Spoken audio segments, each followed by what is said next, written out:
क्या एक मरी हुई माँ की गलती डाल देगी उसकी बेटी को मुसीबत में? आखिर कौन है वो रिश्तेदार जिसने अनिका को ठहराया झूठा?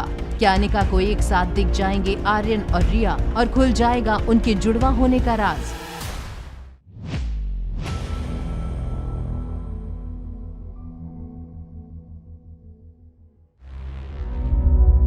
बलबीर सर की बातों से अनिका के मन में सवालों का एक तूफान उठते जा रहा था। वो जब तक पूछती कि कौन दोनों बच्चे, उससे पहले ही बलबीर सर अखाड़े की तरफ निकल गए।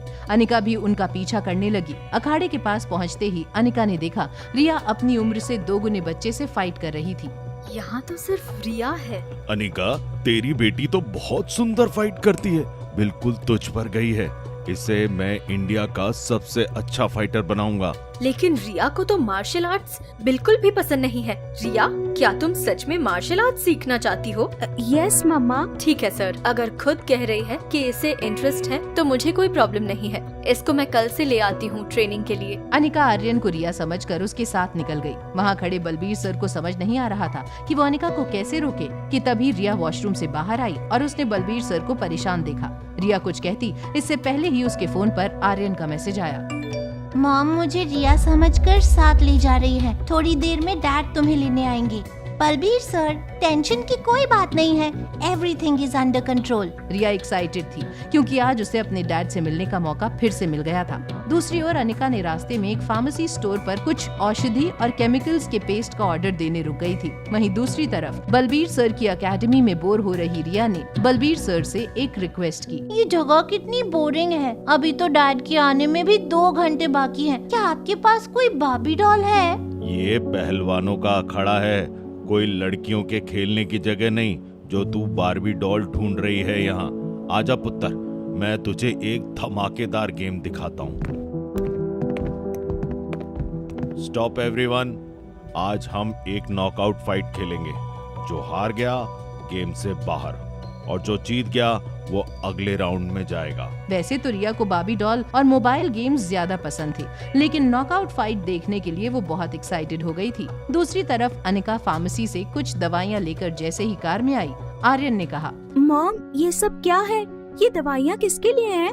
तुम्हारी बड़ी नानी के लिए। तो क्या इस दवा को खाने से ब्लाइंड पर्सन फिर से देखने लगते हैं? नहीं रिया, बट तुम्हारी बड़ी नानी की आंखों की रोशनी कमजोर और स्ट्रेस की वजह से गई है। उनकी ऑप्टिकल नर्व डैमेज हुई है और अगर हम उनकी ऑप्टिकल नर्व को फिर से मजबूत कर देंगे तो हो सकता है वो फिर से देखने लगे। अनिका की बातें सुनकर आर्यन प्राउड फील कर रहा था। दोनों वहाँ से मल्होत्रा मैंशन के लिए निकल गए तो दूसरी ओर रिया को फाइट देखने में गजब का मजा आ रहा था। वो हर एक पंच, हर एक डक, हर एक फाइट को एंजॉय कर रही थी।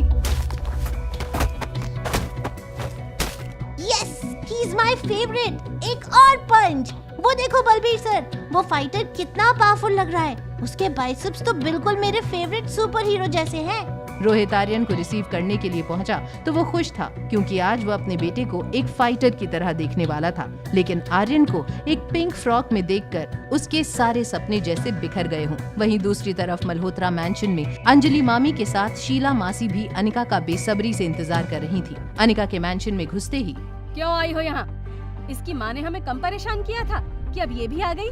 मैं तो कह रही हूँ संभल कर रहना आप लोग।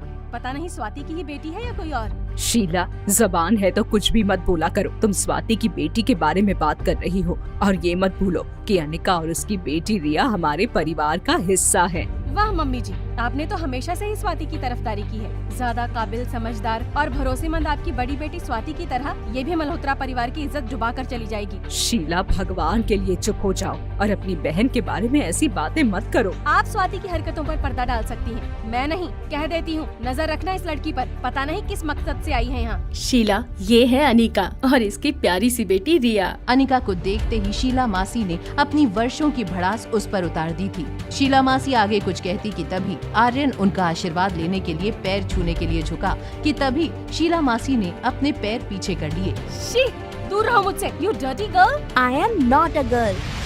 क्या आर्यन की एक गलती से आ जाएगी उसकी असलियत सबके सामने? क्या शीला मासी कर देगी अनिका को मल्होत्रा परिवार से बेदखल? आखिर आर्यन से परेशान रोहित किस तरह लाएगा अपने बेटे की हरकतों में सुधार? जानने के लिए देखिए अगला एपिसोड सिर्फ पॉकेट FM के YouTube चैनल पर। और एक लड़की को देखा तो के सारे एपिसोड्स को सुनने के लिए डिस्क्रिप्शन में दी हुई लिंक से डाउनलोड कीजिए पॉकेट FM ऐप।